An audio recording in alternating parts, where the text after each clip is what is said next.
Hi, Lauren. How are you today? Pretty good. How are you guys? Good. We're so happy Good. to have you here. I'm excited to I'm be here. yes, I'm just so excited. You have no idea. Ellie has been waiting with bated breath, and I am too. I have been too. Yeah. I've been excited. So, um, well, I guess we could just jump right into it. And I'm gonna give your whole backstory when I do my intro. How did you come into the paranormal normal world? Was it something you started picking up on as a child and then you clued in on it and learned how to like harness it? Yes. But when I was starting to get into it, I thought it was normal. And I thought everybody could do what I did. Mm-hmm. So, to be honest, the real first time that I knew that I was around a deceased person was my grandfather. And he died when I was about 4.5 years old. And I knew he was dead. I watched him being carted out on the gurney from the funeral home. I understood. We had the funeral. But about a week to 2 weeks after the funeral, he was back in his room, sitting on his bed, asking me to play Ants in the Pants with him. Did anybody, and you were obviously the only one that could see him. Did anyone notice that you were speaking to him? Well, my dad heard me because I guess we were being loud. I don't know. But my dad came in from the garage and he witnessed me down on the ground. The bucket was on the ground a good 2 feet away from me. And I had just gone. And I said, Grandpa, it's your turn. And he witnessed the yellow plastic ant form thingy fly into the bucket with no one touching it. Wow. Wow. So he was a little creeped out at that, but he didn't understand that I could see Grandpa and he couldn't, and he just kind of just walked off. Wow. Really cool though. It's funny, and the reason I asked you that is the gift for better lack of a better word runs in my family, and my brother has it, but he's too afraid to develop it. Right. And I've been told that I do as well, and I have this sixth sense of where I know what people are thinking and feeling, and even if I'm not with them, and it's something I've noticed in the last few years. And my son, I suspect he does as well, because right after my grandfather died, when my mom lived in their house because she was taking care of him, he would be playing and talking, and I'd say, Ashton, who are you talking to? What are you doing? He said, oh, I'm just talking to Poppy. And my mother and I would look at each other and we knew, we just didn't say anything. So I'm interested to see if years from now he develops that and knows it and understands it. And I have a similar kind of vibe like Jenny. And it's same thing. It's the women in my family. No one has ever claimed to be a medium. There was they're very religious, especially, on my maternal grandmother's side.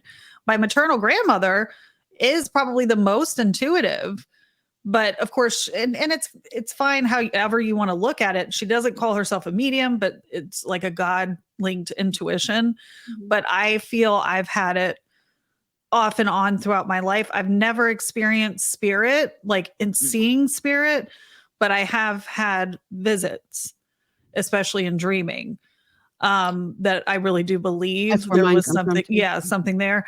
But my youngest daughter, I call her my little witchy girl. Like she's like, I really believe that she feels it. She senses things all the time. So yeah, I'm super intrigued about anyone's story that's been able to really tap into it and develop it. My grandmother, we think it comes from my grandmother. She was born with the placenta over her head, which they called a veil. Or in the caul. Yes. Yes.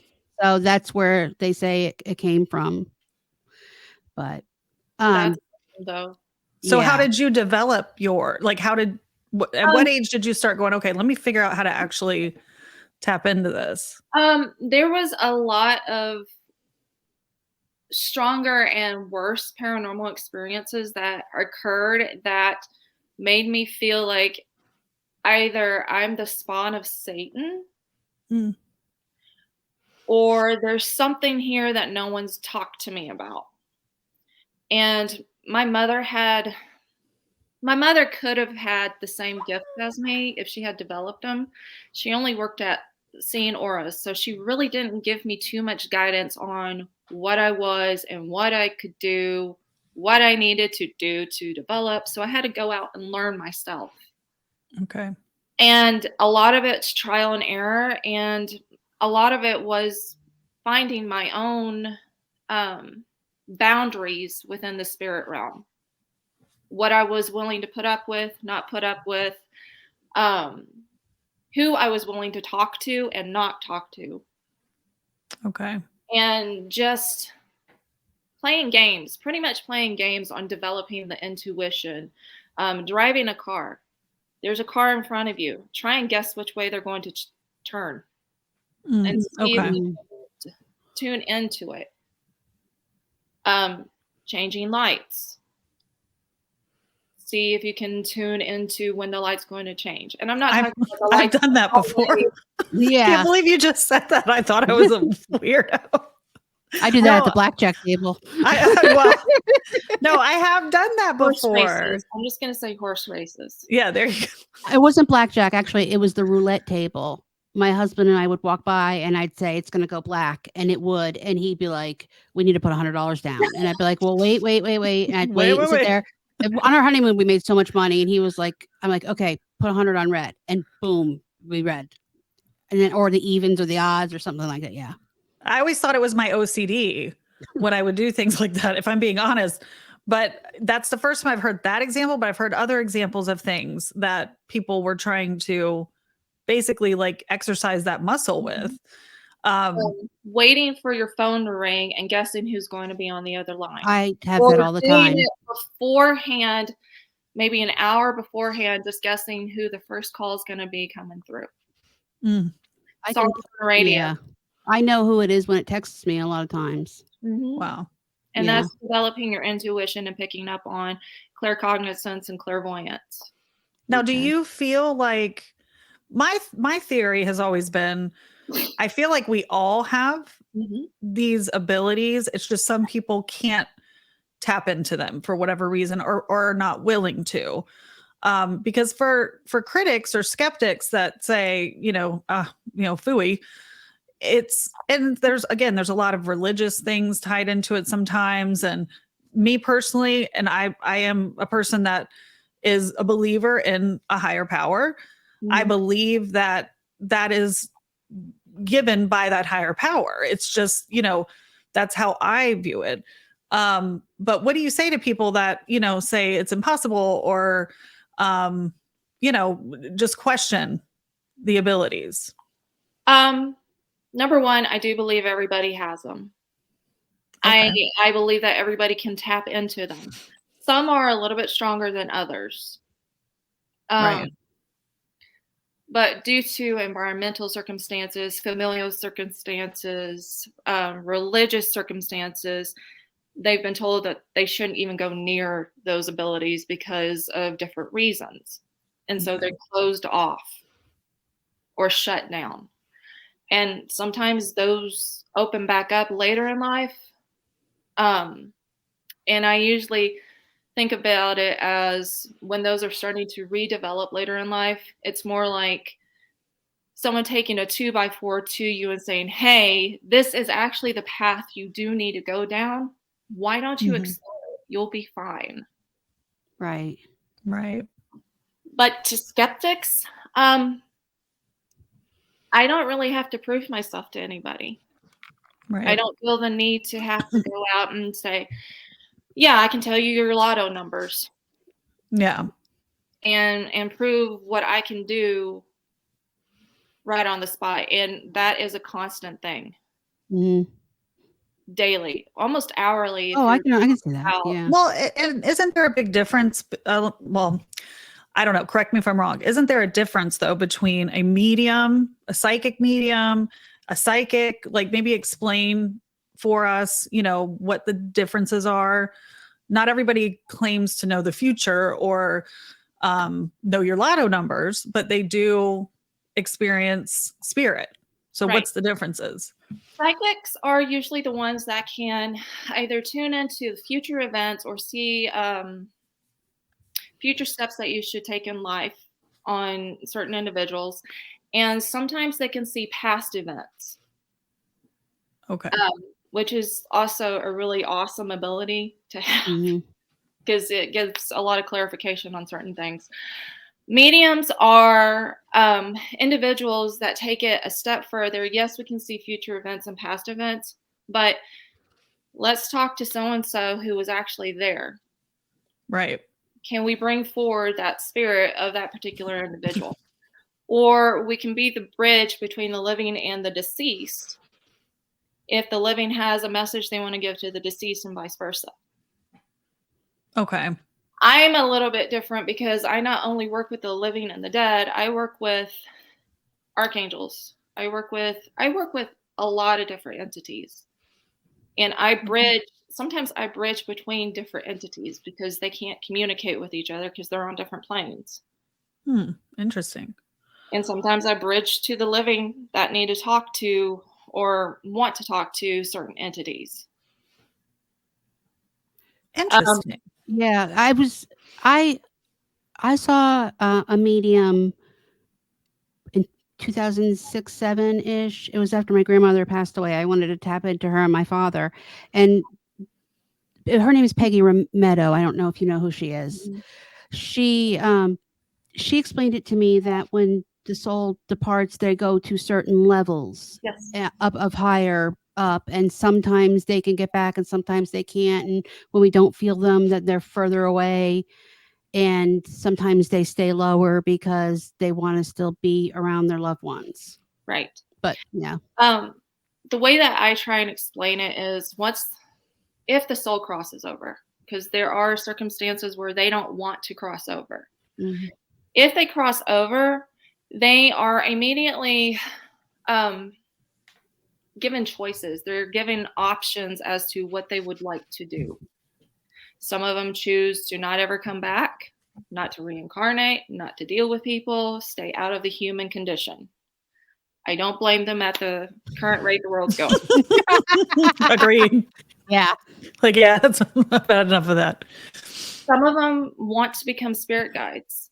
And so they kind of go through a training. My dad and my grandmother both are spirit guides, and they went through a training in order to become primary spirit guides. Okay. Some of them just want to come back. So they get options, and they do stay at different levels depending on, because there's a lot more intricacy on the options. But they do stay at different levels. If they want to stay closer to the family, they usually opt for, I call it the retirement option, to where they can stay far enough away, but close enough to make sure they're protected. Okay. And not interfering too much in their regular schedules, their human lives. Those are usually ones that come through during dreams. Okay. That's interesting. But there's once you cross over, there's a lot of things you can do. Free will does not stop once you're deceased. That leads me to a question. It's always the conception that when a soul crosses over, that they're happy to be on the other side. Does it ever happen a lot or do you believe that sometimes the soul went too early and did not want to cross over and is not happy where they are? Yes. And sometimes they do fight to come back, and those that do fight to come back, they can go back over whenever they want to. Once a soul crosses over, they're in spirit and they got that option. But these are usually the spirits that want to come back. They come back, but they don't go back over. Okay.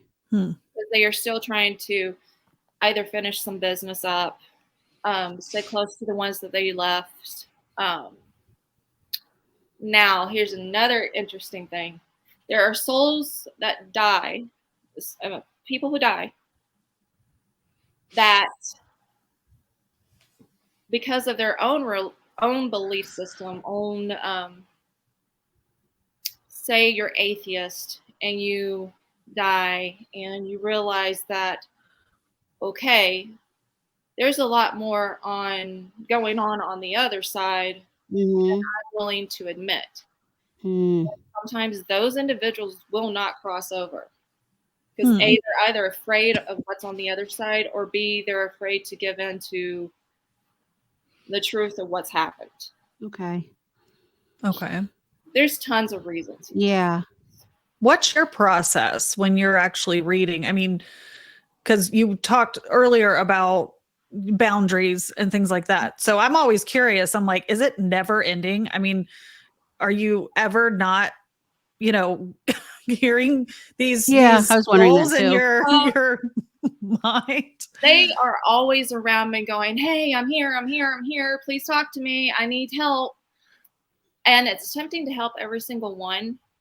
But I'm still alive and I have to protect my own energy, and I have to make sure that I'm rested, and continuously helping individuals, that drains you. Even when you've got all the protections in place, it drains you.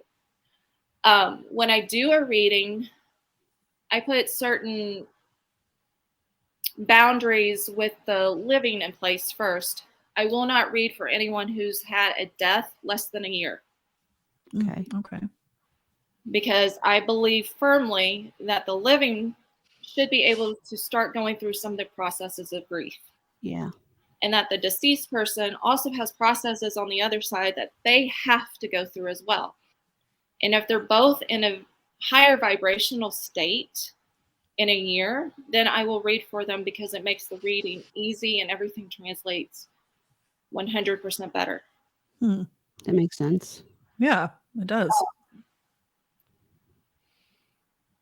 With the deceased, I usually bring in 2 archangels, and I call them my bouncers.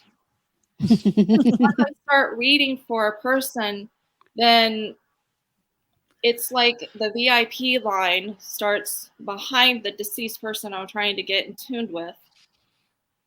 And it can go on for infinity if I don't have my bouncers there to say, hey, we're only focusing on this individual. We're not focusing on anyone else.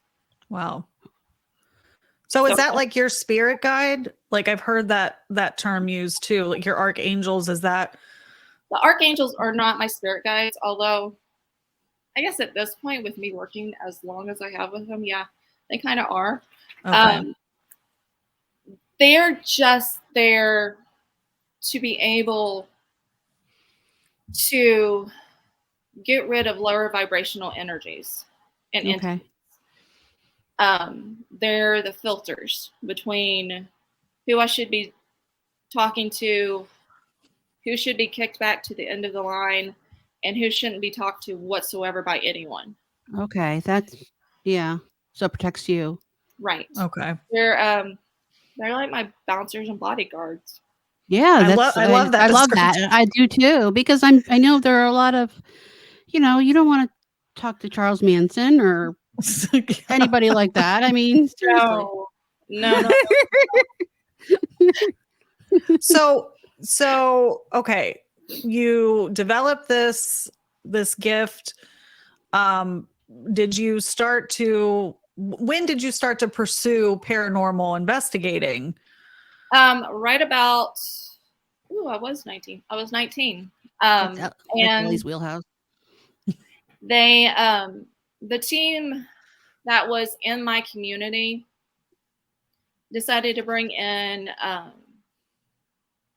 someone who had been on the first investigations for Mothman, Amityville, and was pursued by the MIB. Okay. And I wasn't too fond of the team that brought him in, but I was really fond of the individual that came to speak. I looked at him as an older brother before he passed away. So he actually taught me a whole lot about, yes, you can use your abilities in the field, but you also need to be using some scientific tools also. And he and I got to the point where the scientific tools would validate me and I would validate the scientific tools. Interesting. Yeah. And that was right about the time that I started. I was in the group on that team for just a little bit before I decided to break away and start my own. And the first one that I started was Lone Star Paranormal Investigations. Got married, had a kid, handed that off, and then started another one. So Now, Jeni said it's my wheelhouse. Well, let me tell you, I'm very new to this. I am 42 years old. I was one of those people that I never thought it was impossible for ghosts to be present or, real, but it was just, whatever. I wasn't that interested in it. right. And if I'm being honest, what brought me to starting to kind of pay attention to some of like the shows that I've seen and I watch on like Discovery Plus and Travel Channel and my kids kind of make fun of me because I have 3 daughters and they've all been into it for years and years, but I'm not into I want to be scared. That's not at all what my shtick is. Honestly, like Jeni and I have talked about with mediums were always on my radar.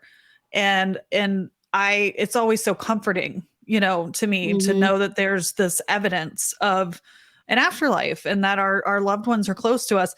And I kind of started to feel the same way about a lot of the paranormal stuff that I was watching. And it's certain ones, again, it depends on their techniques for me.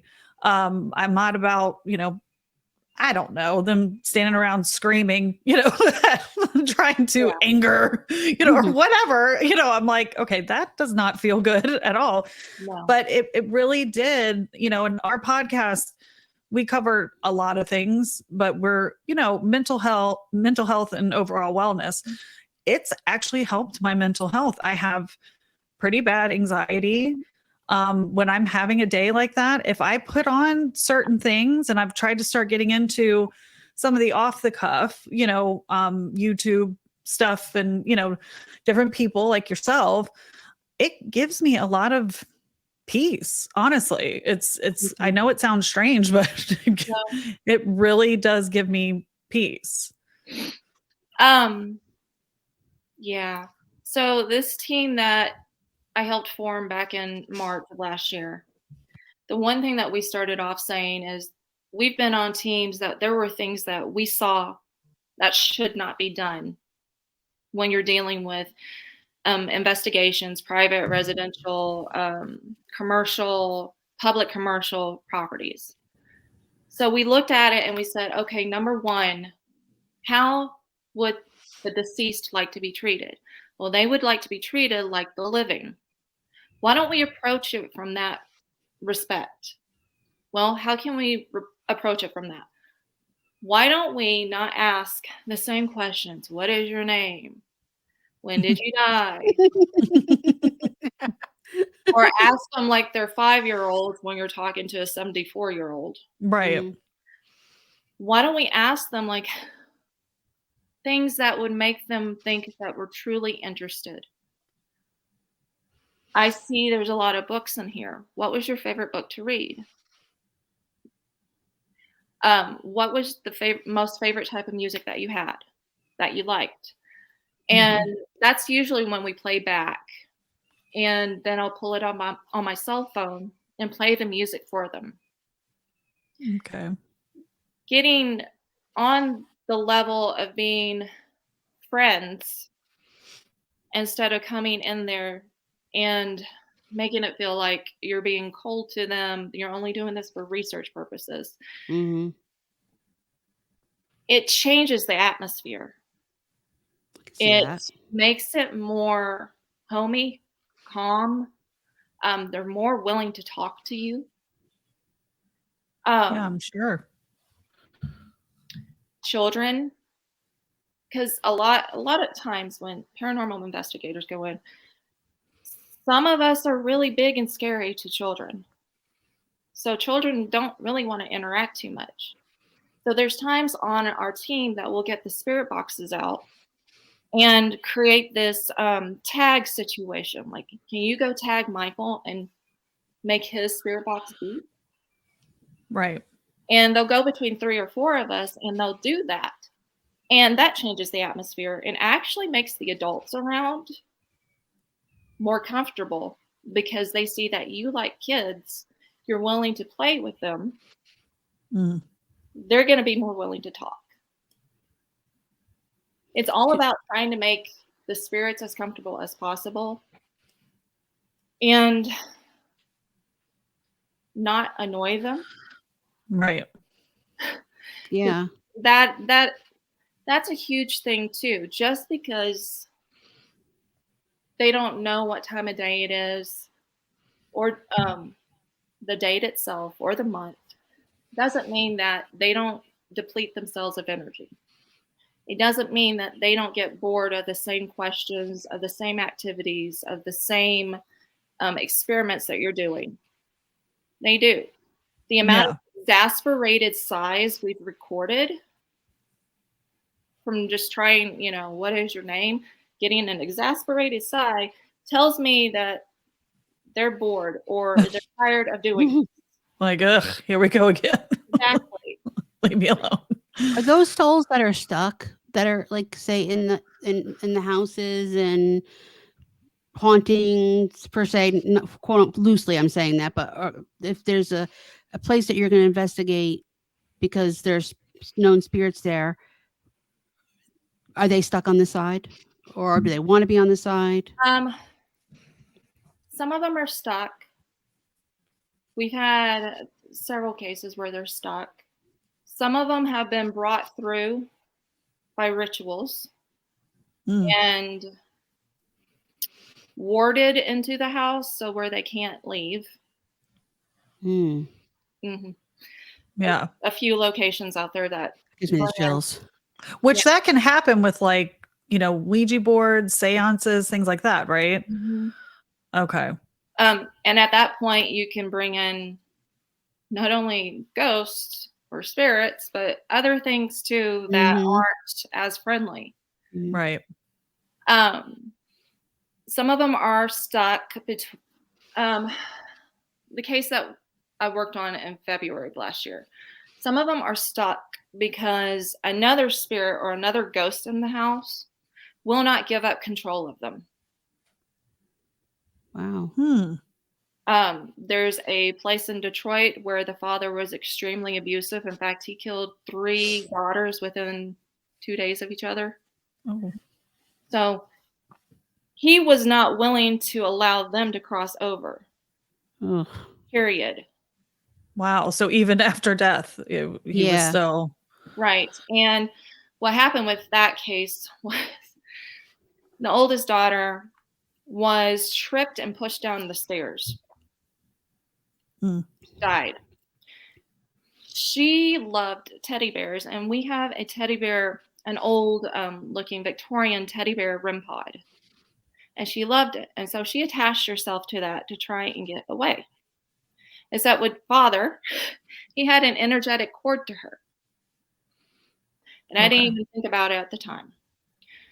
But I brought the teddy bear home. I brought her home with me. He also came home with me. Oh, no. Uh-oh. Yes. Ugh. The whole night before, he was petting me like I was Oh, my God. object and whispering in my ear, women are not good. He came through the spirit. Oh, God. Sometimes, okay, yeah. Fun individual. Ooh. So me and my not to cut you off, but tell us, as a medium, is it different when something like that happens, where something attaches to you, versus someone that is not tapped into? It's different. I would say it's different. Like more intense, I'm thinking. More intense. That situation gave me a little bit of a PTSD reaction. Mm-hmm. I bet. have problems with people touching my hair now because it's Imagine. automatic. Do not do that to me. I cannot. No, it's a control issue. It just feels wrong. Feels dirty. Feels wrong. So yeah, it's stronger. So how did you resolve that? Well, the first thing that we did was my best friend and I detached the little girl's spirit from the teddy bear. And she was scared. She was really scared. And by the time we got her detached, he was already in my house and he was holding her back. I know. Lovely individual. I guess that answers the question whether there's heaven and hell, because we're always under the assumption that these bad people will go directly to hell. No. Yeah. Not automatically. Right. I almost wonder if hell, or what hell is even, and it's not even about whether or not you think there is a heaven or hell, but if there is, I'm starting to feel like it's the people that are stuck. The being stuck in here is essentially hell. Like, that's what it seems like. Oh yeah. But I got her separated from him. I had to use myself as bait. Oh my But I gosh. got him separated from her, and my best friend was able to cross her over while I was dealing with him. And that took about 72 hours to get him out of the house. How did you get rid? Yeah. How did you get rid of him? Multi-layered clearings and cleansings. Okay. Blue sage to basically exorcise him from the house. Wow. No. And yeah. See, I would love to do an investigation at some point just to try to experience, but I am scared of that. I am a little scared. Like, ooh. I know there's things you're supposed to kind of do to, protect yourself before, but it is a little scary. Well, the thing that we do on our team is we think about the before, and everybody has their own little rituals, own little prayers and practices that they can do. During, I'd say maybe halfway in the middle of the investigation, I do a mental health check on everybody to make sure everybody's okay. If they're feeling okay, if they feel like themselves, if they're having intrusive thoughts, we try and get them out of the location for about 5 to 15 minutes. Give them a big bottle of water because that's very good on clearing out your emotions. And then we do a cleansing on them and ground them. And if they want to come back in, they can come back in. If they don't, I completely understand. Right. And then afterwards, we do a massive cleansing with sage, Palo Santo. We cleanse our equipment. We cleanse our cars. Anywhere a mouse can run, basically, we cleanse. Yeah, that makes sense. Yeah, obviously, yeah. So nothing follows home. Now, things can sneak in. We've had a couple of sneakers. Actually, sneakers are the ones that come after me. Oh, no. You have stalkers. Actually, yeah, Mansfield Fire Museum, there's a ghost there named Donnie, and he likes women. And he snuck in while I was trying to get rid of an entity. He just snuck in, and I didn't know he was there until I rolled over in the middle of the night, heard a man on the side that my husband was not sleeping on say, "Oh, baby." Oh. I told her, I was like, I'm going to be nice to you. I'm going to give you about 8 hours warning. You have 8 hours to remove yourself from the premises before I do. Right. And he did. He did Listen, buddy. You can't do that. You can't follow home women. No. That's No. a whole new level of intrusive, disrespectful, yes. Inappropriate. Oh, yeah. See, this is why I'm scared to tap into it, because I just want to talk to my family members and friends that have passed over, but you get it all. You don't get to pick and choose. You really don't. Can your archangels help you in those situations? Do they help you? Yes, they do. Yeah. When I think the last person that I tapped into was my mother-in-law. She passed away in October, and I did help her cross over. Okay. The house that my father-in-law is in, I haven't tapped into it completely or done a historical background search on it, but there is something there. Two things there. So when she comes in, these other two ghosts want to talk. Like, and the male there is really pushy. So I have to put him in his place. The archangels I will love come it. in and say, hey, this is not your turn. And they will act like a fence and back them away while I get information from my mother-in-law. If she's got something she wants to say or messages that she wants to give my husband or her husband, they act like the boundaries. They separate the energies that I'm not really interested in talking to at the moment. Please call back later. To the energies that I do want to talk to. Okay. Now, your team that you're currently a part of, you have 11? There's 11 of you total? There's 11 of us. Okay. Something that I thought was really cool was how many women. Yes. You know, completely accidental, but it's actually working out. Yeah. I thought it was really cool though.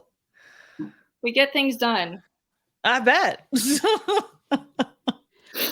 Something I am interested in is the past life recognition that you do, because I just happened to, I was, going through some of your stuff today, and I was like, oh wow, she does that. Because I've said for a long time, I really would like to know if I'm an old soul or a new soul. I think I'm an old soul because I feel connected to certain people, and I have stronger connections than others. I'd like to know what the backstory is, where I was before. But I don't know. I never knew who to contact for that. Like, is that opening Pandora's box, or is that? It can be. You can either find someone who reads the Akashic records, and those really, that I call it an outline of all your past lives, if you want to go down that road. What I do for readings with past lives is I find the past 5 or 6 lives that you've had that pertains to this life, why you're here, what you need to work on, why you have certain phobias and anxieties towards certain situations, why certain dates come into play in your life now, and what they meant in your past lives. But the way I do it is different. I start with your death. Mm-hmm. And then I build out from around it. Okay. The death, the traumatic experience from the death helps me hook into your energy. And then I kind of just go exploring. That's so cool. That is really cool. Now I can do that with touching people too. Really? Oh, yes. wow. Not if I've known the person for a long period of time, it's okay to give them a hug. But if I've just met someone, I refrain from. Yeah. I don't want to know that you died by hanging in 16 something. Yeah. That's all I'm going to think about for the next 5 minutes and try to figure out that mystery. Yeah. I want to know you as a person. Right.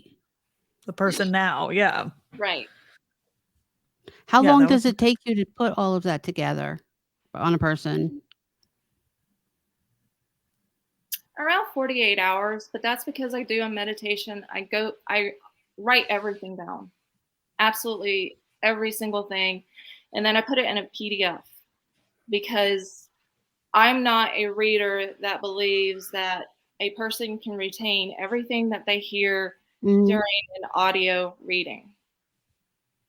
I much rather be able to give you something to read with all my notes, all the pictures, so that you can come back to it later and reread it and think about it. And it brings more accountability on my part for the information to give to you. Right. That is That's good. how Yeah. Well, that's how I approach all the readings, even with the mediumship readings.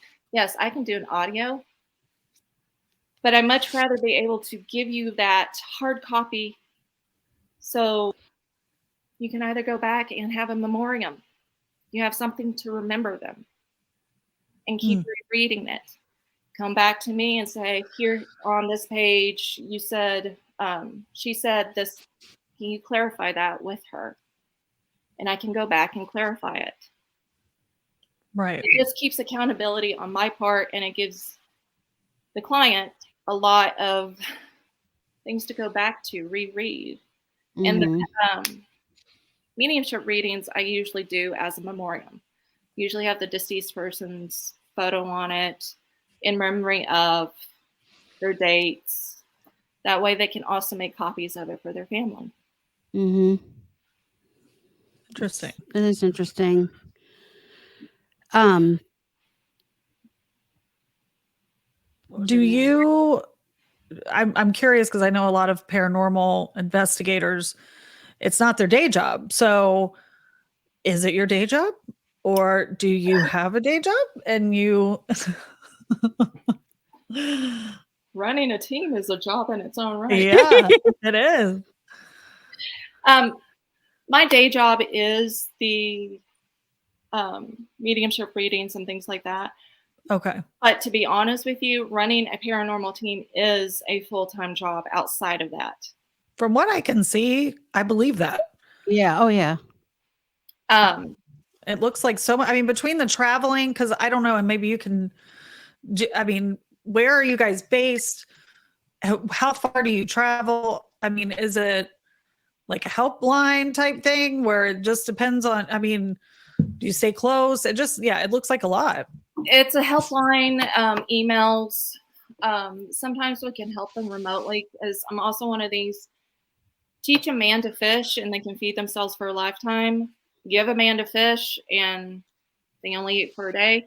Right. I believe in teaching individuals, if they have a situation that they themselves can take control of, I believe in teaching them the steps on how to control it themselves. And then I check in on them after a week to see how they're doing. Most of the time they're doing fine, because they actually realize they had the power in the situation and not the entities around them. Right. But yeah, our team is spread out right now. I think we may have one on the West Coast and one on the East Coast. We're mainly in the Midwest at this current. Okay. We are working on getting more team members across the United States, because I don't want to keep dragging the same team members over and over when they've got other family commitments. Our team family comes first. If there's an investigation, yes, we know it's fun. You guys all want to go. But if you have a family obligation, by all means, family obligation. Because Right. dead aren't really going to go anywhere. And as I said, you're still living and you need to live your life too. Right. Yeah. That makes sense. Our travel, we try and keep our travels central. Well, last year we kept it central to where we are. This year we're going East Coast, West Coast, South, North, you name it. And we've been invited to go to Great Britain, and we've got several teams that want to collaborate over in the UK and internationally. Interesting. Yeah, that is interesting. What do you think? Yeah, definitely. And what do you think, or do any of you have a goal of reaching that, I want to call it Hollywood, but whatever. These teams that end up getting into TV and actually being filmed and getting shows, and what do you think? I mean, because I don't see, like, when I look at some of the things you're doing, it's just as good and just as intriguing as, you know what I mean? So it's like, it's kind of like us with our podcast, you kind of, you never know what's going to strike gold and get people's attention. Right. So I'm just curious. That's not really our end goal. It's not. What we would like to see is we would like to see the paranormal community come more together. Okay. Insulting each other and being horrible and nasty. One of the tenets of our team is we're coming in and we want para unity. We want to collaborate with another team.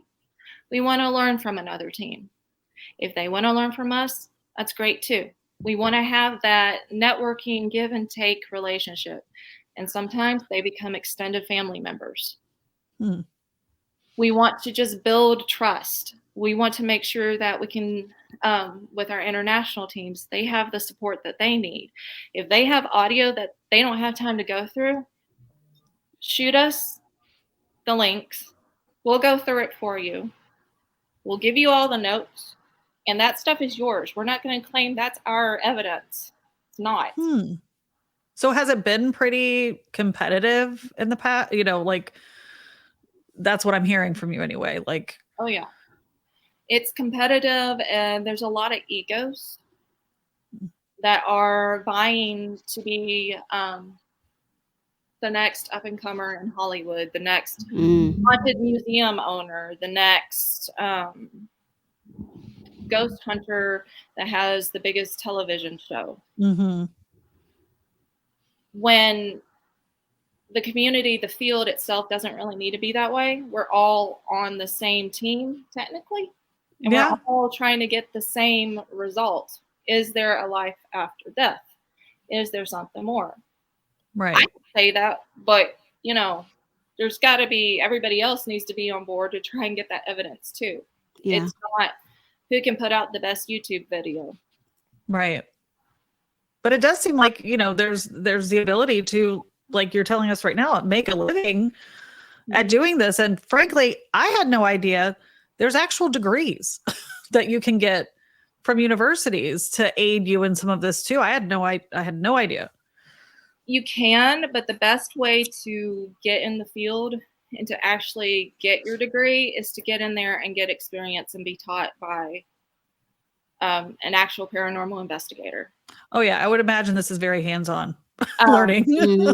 Yeah. There's a lot of people who get those degrees and say they're paranormal investigators that do not go out in the field at all. Yeah, no, that doesn't count.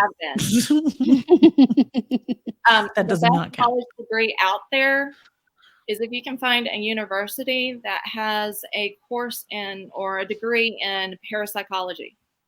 That's, I think, what I'm referencing. Yeah. Parapsychology is a fantastic a degree to have in the field, and you can actually make money as a parapsychologist. Listen, I'm only 42. I mean, this is looking very intriguing to me. Okay. I mean, I'm just saying. Go for it.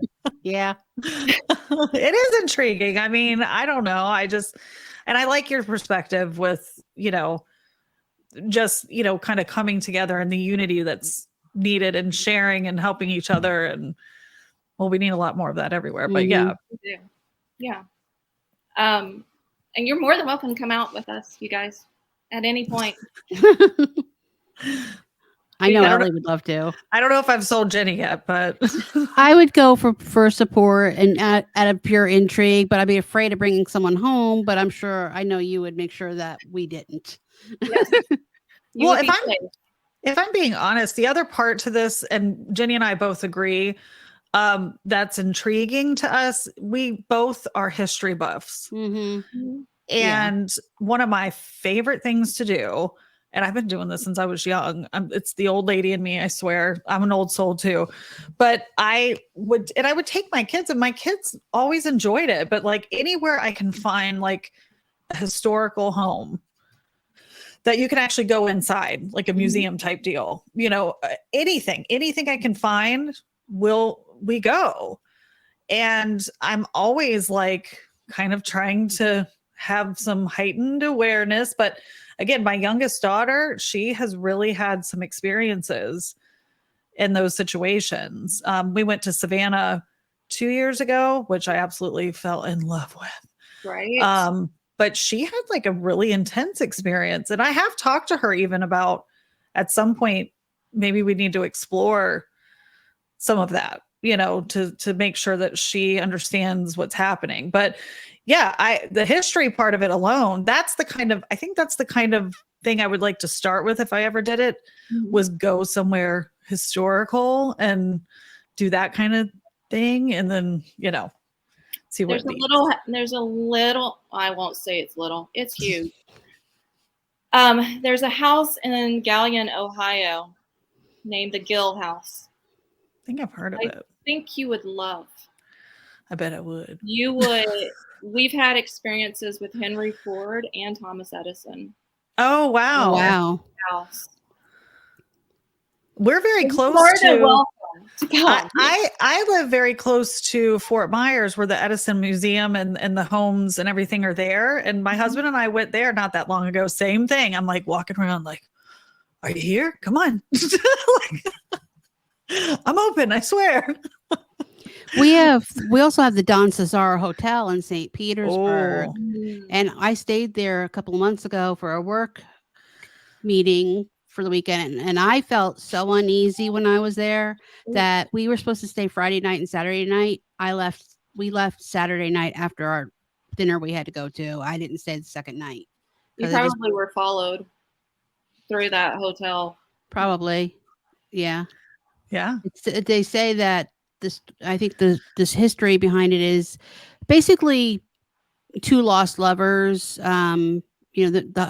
The guy made it for the girl who he was in love with, and her parents forbid them to be together, and then she ended up dying. But it was also a military hospital during the World War, so there's that too. Yeah, because when you were saying that, I kept saying male presence. There's a male presence that was following you. Oh, well. Males are a little creepy. They like you, Jeni. I know I won't be going there again. No girls' weekends there. No girls' weekends there. I'm open. I think the coolest historical place I've been so far was the Biltmore. Oh. That was just a couple years ago. Of course, it's like, to investigate somewhere like that. Maybe that's a good question. What is your like ultimate like dream investigation location? Oh Lord, there's too many places. I would ultimately say Muscham Castle in Austria, but that's because of past life. And I would investigate it from the perspective as, do you guys remember me at all? What was my name when I died here? Wow. That would be my ultimate place, but our bucket list keeps growing. I bet. Yeah. Well, and America's so young that I'm sure we have tons of, paranormal hotspots. Or that's what I've been seeing anyway. But yeah, I can imagine that overseas in European countries and, different places, it's just incredible. America, and I've heard this comment probably 6 or 7 times in the past 2 weeks. America seems to have more paranormal incidents than other countries, but I don't think that's true. I feel that way too. Yeah. I think it's because, yes, America is young. Yes, we haven't lived with our ghosts and spirits for as long as most European countries have. I think most European countries have just settled into, there was a bang in the kitchen. Oh, that's probably a ghost. They're used to it. They've been dealing with ghosts for hundreds of years. And they have some really cool historical ghosts. Oh, yeah. They do seem more relaxed about it. Right. Not as like scared. Right. And that's part of it is because America is young. Secondly, not everything you see on TV is how an investigation goes. I will admit there's been times that we've had dead quiet. Nothing. I can't Right. even coax them out. They're just in the back saying we're on break. They're just in the back saying we're on break. Coffee signs up, check back with us later. And honestly, it's not really anything to be scared of. You just have to get in there with the mindset that, yes, I'm going to hear bangs. I'm going to hear probably groans. There's probably going to be cold spots. Potential seeing shadows. You just have to get into that mindset and just go in there calm, cool, and relaxed. We've even tried doing stand-up comedy, which was totally really bad. But we've tried doing that to coax them to give us more answers, and they already knew the punchlines to a lot of jokes. Roast the ghosts. Exactly. Well, I know we've taken up an hour of your time, so we're going to let you go. But thank you so much for coming on. And I'm going to be contacting you privately about some Okay. stuff. And I'm sure Ellie will as well. And Yeah. we'll definitely also recommend you to our family and friends. All right. Thank you guys for Absolutely. letting me come on. Thank you for being here. We really appreciate it. We were really excited about it. Yes. Anytime. And like I said, open invitation to come investigate with us.